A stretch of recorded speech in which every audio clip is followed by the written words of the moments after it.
39 amount అక్కడ మేము అడిగింది 1 ఎకరం అప్పుడు సార్.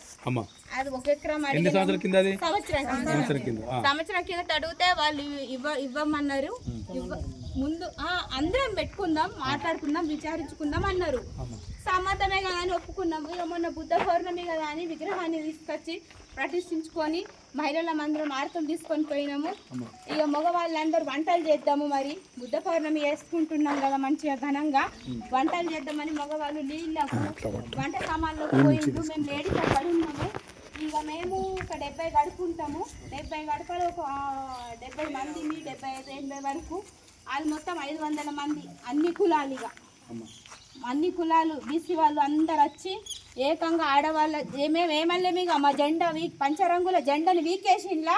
జెండాని వీకేటప్పుడు మేము దగ్గరికి పోయినాం. మా జెండాని వీకకండి అంటే వాళ్ళు మాకు వినకుండా వాళ్ళ జెండాలు వాతడం జరిగింది. ఆ జెండాలు వాతేటప్పుడు మేము జెండాని ఆపితే ఆ జెండాలు బట్టి కొట్టడం, దాడి చేయడం, లేడీస్ అని చూడకుండా అందరినీ కొట్టడం, తండడం, గుద్దడం, అందరి మీదకి ఒక్క బండలు ఇంత బండలు సార్ ఇసురితే లలిత ఆమె నెత్తి వలిగింది. ఆమె ఇక్కడ లేదు. ఇప్పుడు 2-3 రోజుల నుంచి హాస్పిటల్ ఉండే.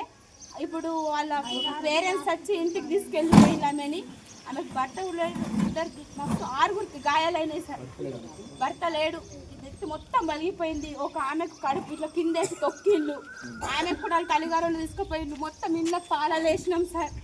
ఎందుకంటే ఇళ్ళల్లో ఉంటలేం. పోలీసు వాళ్ళు వచ్చి మాకు తీసుకుపోతున్నారు. మీ ఆధార్ కార్డు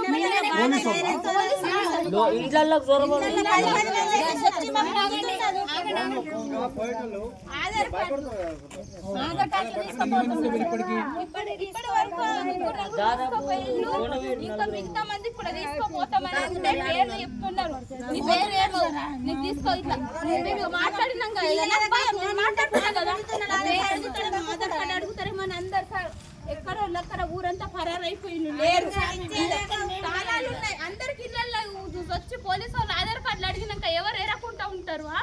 ఎమ్మెల్యే గారైతే ఇప్పటి వరకు మా ఊళ్ళోకే రాలేరు, ఎవరికి కాల్ చేయలేరు, ప్రశమించలేరు. హాస్పిటల్లో ఉన్న వాళ్ళ దగ్గర కన్నా వచ్చి వాళ్ళకి అమ్మ మేము ఉన్న భరోసా ఇవ్వలేరు. అక్కడ కూడా రావడం లేరు. కానీ ఎమ్మెల్యే వచ్చినామని మాత్రం ప్రెస్ మీట్ కు చెప్పడం జరిగింది.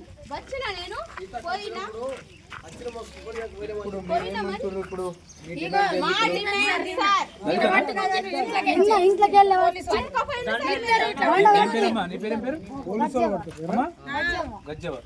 ఏమైంది? నేను బిల్లు అయితే పోలీసు వాళ్ళు ఉన్నారని తెచ్చిన. మళ్ళీ ఏం చేసిన, రేపు పలకపోతామని పెండ తీసుకొచ్చిన. అమ్మ అన్నాడు. నేను చేత కడుక్కున్నా, ఇంట్లో పోయినా పిల్లలు ఉన్నారు భయపడ దిక్కిరని అలా కలిపేస్తాను. వచ్చిండ్రు రెట్టబట్టిండ్రు మంచుకోక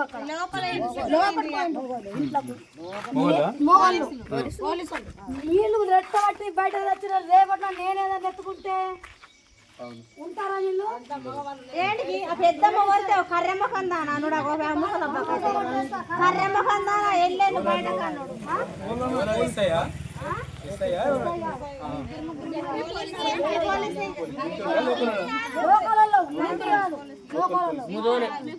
గుంజుకోపోయిందని నాకు కూడా మళ్ళీ సాయంత్రం తెలిసింది సార్. నేను చూసిన సరే మీకు గుంజుకోగానే ఏం చేసారు అందరు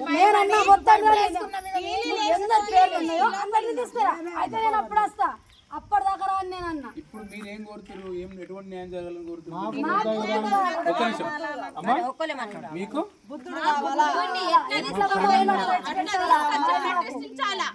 వాళ్ళే గవర్నమెంట్ వాళ్ళే తీసుకెళ్ళిండు కదా, తీసుకెళ్ళి ప్రతిష్ఠించాలా.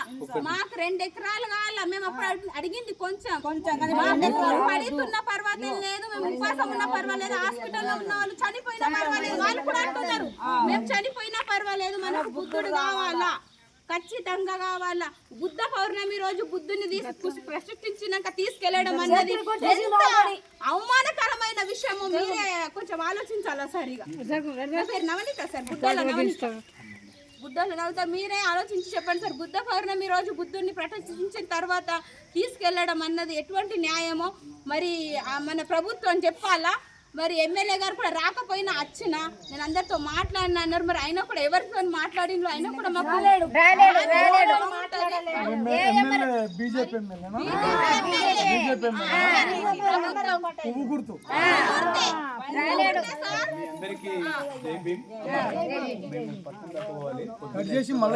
మీటింగ్ అయింది కదా.